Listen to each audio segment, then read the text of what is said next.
Dragon Ball Super continue avec le début de son nouvel arc qui s'annonce prometteur. Malgré cela, les premiers arcs ont déjà déçu beaucoup de fans, même si des progrès ont été faits notamment avec l'arc Mirai Trunks. Et du coup il n'en fallait pas plus à certains pour se demander si au final GT n'était pas mieux. Et pourtant cette dernière a beaucoup fait parler d'elle depuis sa sortie, notamment à cause de ses nombreux défauts. Aujourd'hui elle est considérée comme la pire série Dragon Ball et peu de fans arrivent à l'apprécier. Salut à tous et à toutes, c'est Flippies. Effectivement Dragon Ball GT a été une déception sur de très nombreux points. Mais tout n'est pas acheté dans cette série et c'est ce que nous allons voir. Aujourd'hui on parle de 7 bonnes idées dans Dragon Ball GT. Je le précise avant de commencer, il ne s'agit pas d'un classement, seulement d'une liste. On est donc parti pour cette bonne idée dans Dragon Ball GT.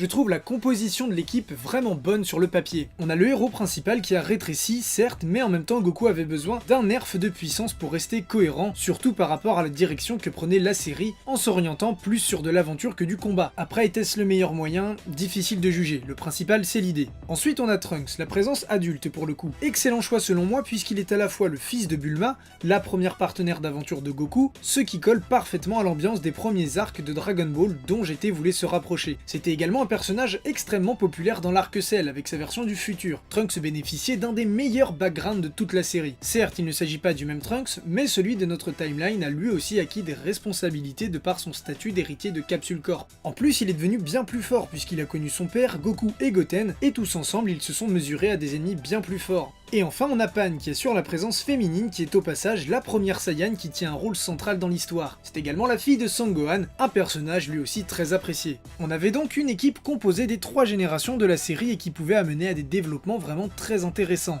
La suite, vous la connaissez, Pan est juste insupportable et ne se transforme pas pour une raison fumeuse, Trunks semble avoir oublié comment se battre, et Goku, bah rien de particulier en fait.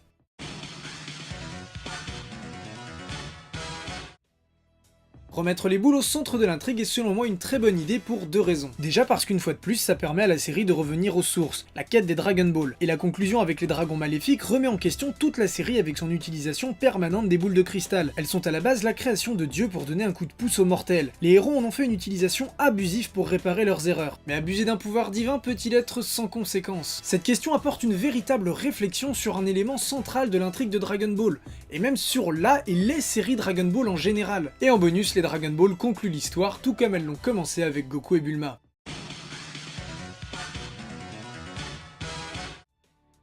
Parlons-en de cette fin. Elle est très belle. Je n'ai pas forcément tout compris parce qu'elle est vachement symbolique avec Shenron qui emporte Goku avec lui et les Dragon Ball. Mais elle est émouvante. Le héros fait un dernier tour de piste pour saluer tous ses camarades avant de s'en aller. On sent que c'est la fin d'une époque, et pas seulement pour la série mais pour le manga en général. C'est juste dommage qu'elle conclue une série avec autant de défauts ne faisant pas pleinement honneur à l'œuvre de base. Cette fin n'en est pas moins meilleure que celle de Toriyama. Et commencez pas à rager puisque l'auteur lui-même a avoué qu'il avait un peu merdé avec la fin de son histoire.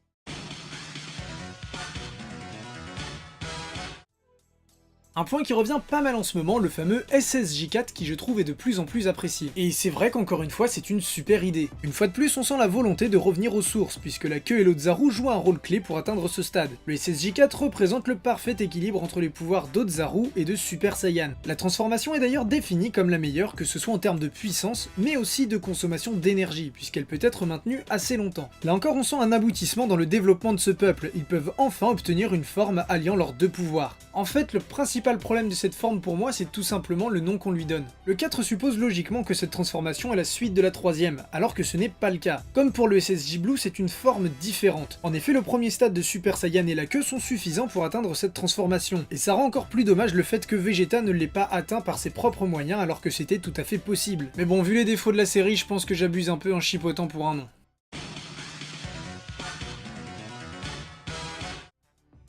Pour justifier cette nouvelle transformation, il faut bien un ennemi. Et force est de constater qu'il s'agit d'un des meilleurs, toutes séries Dragon Ball confondues. Lui et Black sont d'ailleurs similaires sur beaucoup de points. Baby va une fois de plus permettre à l'histoire de revenir à ses origines. Oui, j'avoue que ça commence à faire beaucoup et je pense que ça a pas mal contribué à l'échec de la série, sachant que la plupart de ses retours aux sources sont ratés. Mais pas Baby. Je pense que c'est l'une des rares bonnes idées à bien s'en sortir une fois mis en application. Baby permet de revenir sur le peuple des Tsufu, l'évoqué plusieurs fois dans Dragon Ball, tout en mettant en avant un antagoniste Saiyan puisqu'il s'empare du corps de Vegeta. Et c'est motivations sont de véritables motivations. Baby désire se venger du peuple Saiyan qui a exterminé le sien. Goku, en tant que l'un des derniers Saiyans, va devoir faire face au passé barbare de son peuple. Il place donc Goku en fautif, même si ce n'est pas lui le responsable de son malheur. Pour une fois, ce n'est donc pas le gentil Goku qui va devoir aller affronter le méchant tyran. Ici, l'opposition est plus grise et soulève de véritables problématiques au sein de l'univers Dragon Ball.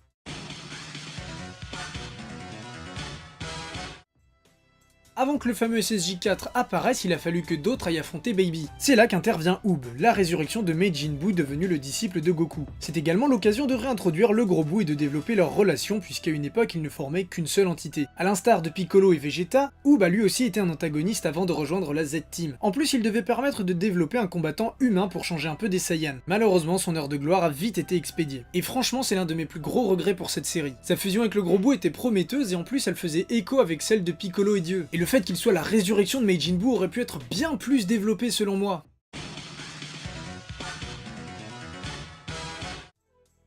La dernière bonne idée, le nombre d'épisodes. Heureusement qu'ils ont eu l'initiative de s'arrêter à 68, ça limite un peu la casse. Non, plus sérieusement, je fais le malin avec mes 7 idées, mais la vérité c'est que je voulais faire un chiffre symbolique, et en fait, j'ai plus d'idées. En fait si, j'en ai bien une petite dernière. Pour conclure, je dirais le générique, qui est vraiment aussi culte que ceux de Dragon Ball et Dragon Ball Z à mon sens. Je trouve qu'on ressent toute la nostalgie de l'époque DBZ qui se termine avec cette série. Voilà donc pour moi 7 bonnes idées de Dragon Ball GT. Bon attention, je ne finirai pas non plus en disant que Dragon Ball GT est une bonne série, ce n'est pas le cas et ça serait mentir. Notamment parce qu'une bonne partie de ces idées sont restées des idées, puisque une fois appliquées à la série, elles se sont transformées en véritables catastrophes. Mais elles ont tout de même contribué à rendre cette série meilleure, qui reste certes pas ouf, mais pas non plus merdique. Voilà, cette vidéo se termine, si elle vous a plu, n'hésitez pas à lâcher un petit pouce bleu et à la partager, et nous, on se retrouve pour une prochaine vidéo. Salut à tous!